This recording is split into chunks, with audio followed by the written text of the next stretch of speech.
செய்திகள் தொடர்கின்றன.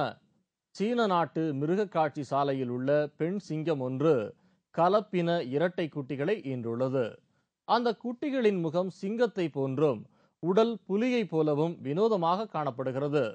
சீனாவில் ஷியாங்ஷு மாகாணத்தில் உள்ள ஷாங்ஷவ் நகர வனவிலங்கு சரணாலயத்தில் ஏராளமான வனவிலங்குகள் உள்ளன. அங்குள்ள பெண் சிங்கத்திற்கு கலப்பின குட்டி பிறப்பதற்காக வேண்டி சரணாலய அலுவலர்கள் ஆண் புலி ஒன்றை அந்த சிங்கத்துடன் ஜோடி சேர்த்தனர். இதில் கர்ப்பமடைந்த அந்த பெண் சிங்கம் கடந்த சில தினங்களுக்கு முன்னர் இரட்டை கலப்பின குட்டிகளை ஈன்றுள்ளது. தாயை சிங்கமாகவும் தந்தையை புலியாகவும் கொண்டுள்ள அந்த கலப்பின குட்டிகளின் முகம் சிங்கத்தை போலவும் உடல் புலியை போலவும் காணப்படுகிறது. இந்த கலப்பின குட்டிகளுக்கு புலியை போல நீந்தும் ஆற்றலும் சிங்கத்தை போல மரங்களில் ஏறக்கூடிய பலமும் இயற்கையாக ஏற்படும் என்ற போதிலும் அவை வளர்ந்த பிறகு புலியை போலத்தான் கொடூரமாக சண்டையிடும் குணம் கொண்டதாக இருக்கும் என்று வனத்துறை அதிகாரிகள் கூறுகின்றனர். தாயான பெண் சிங்கமும் தந்தையான ஆண் புலியும் தங்கள் குட்டிகளை வாஞ்சையோடு அருகில் வந்து வருடி கொடுப்பது பார்வையாளர்களை வெகுவாக கவர்ந்தது. அர்ஜென்டினா நாட்டில் ரயில் பாதையை கடக்க முயன்ற பள்ளிக்கூட பேருந்து மீது சரக்கு ரயில் மோதியதில் பள்ளி குழந்தைகள் 15 பேர் படுகாயமடைந்தனர். அவர்கள் மருத்துவமனையில் அனுமதிக்கப்பட்டனர். அர்ஜென்டினா தலைநகரான பியூனஸ் ஐர்ஸ் அருகே பள்ளிக்கூட பேருந்து ஒன்று குழந்தைகளை ஏற்றிச் சென்று கொண்டிருந்தது. வழியில் சாலையை குறுக்கிட்ட ரயில்வே கேட்டை பேருந்தின் ஓட்டுநர் கடந்து செல்ல முயன்றபோது அந்த வழியாக வந்த சரக்கு ரயிலை அவர் கவனிக்கவில்லை. வேகமாக வந்த அந்த சரக்கு ரயில் பள்ளிக்கூட பேருந்து மீது பயங்கரமாக மோதியது. இதில் அந்த பேருந்தில் பயணம் செய்த பள்ளி குழந்தைகள் 15 பேர் படுகாயமடைந்தனர். அவர்கள் உடனடியாக அருகிலுள்ள மருத்துவமனையில் சேர்க்கப்பட்டனர். பியூனஸ் ஐர்ஸ் நகரில் கடந்த 15 நாட்களுக்கு முன்னர் நடந்த ரயில் விபத்தில் 51 பேர் பலியானதும் 600க்கும் மேற்பட்டோர் படுகாயம் அடைந்ததும் குறிப்பிடத்தக்கது.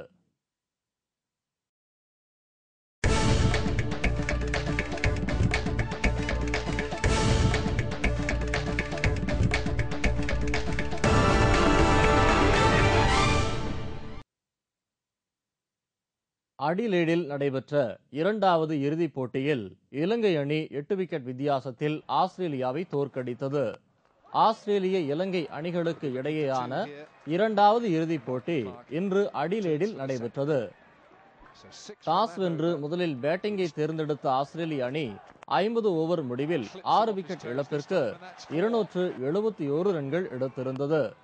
அந்த அணியின் தொடக்க ஆட்டக்காரர் பதே வில்சன் பந்துகளுக்கு ஈடுகொடுக்க முடியாமல் 14 ரன்கள் மட்டுமே எடுத்து ஆட்டமிழந்தார்.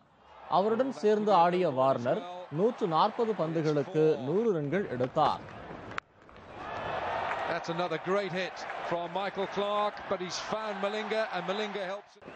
அந்த அணியில் அதிரடியாக ஆடிய கிளார்க் அதிகபட்சமாக 117 ரன்கள் எடுத்தார்.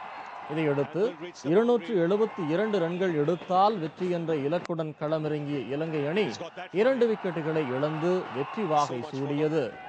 அணியின் தொடக்க ஆட்டக்காரர் ஜெயவர்தனே 80 ரன்கள் எடுத்தார்.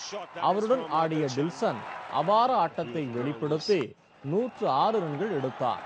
சங்கக்காரா மற்றும் சாண்டிமால் ஆகியோர் ஆட்டமிழக்காமல் தொடர்ந்து ஆடி முறையே 51 மற்றும் 27 ரன்கள் எடுத்து இலங்கைக்கு வெற்றியை தேடி தந்தனர்.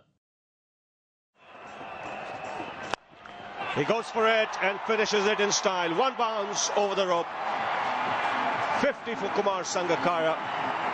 And Sri Lanka win the game by 8 wickets. இறுதியில் இலங்கை அணி 44.2 ஓவரில் 2 விக்கெட் இழப்பிற்கு 274 ரன்கள் எடுத்தது. இதன் மூலம் இலங்கை அணி 8 விக்கெட் வித்தியாசத்தில் வெற்றி பெற்றது. ஆஸ்திரேலிய தரப்பில் பாட்டின்சன் 1 விக்கெட்டும் அஸ்ஸி பிரெட்லி 1 விக்கெட்டும் வீழ்த்தினர். இதன் மூலம் 3 போட்டிகள் கொண்ட இறுதிப் போட்டியில் ஆஸ்திரேலிய மற்றும் இலங்கை அணிகள் சமநிலையில் உள்ளன.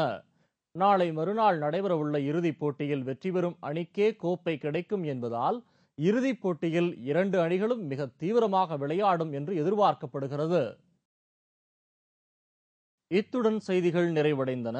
மீண்டும் செய்திகள் நாளை காலை 7 மணிக்கு. வணக்கம்.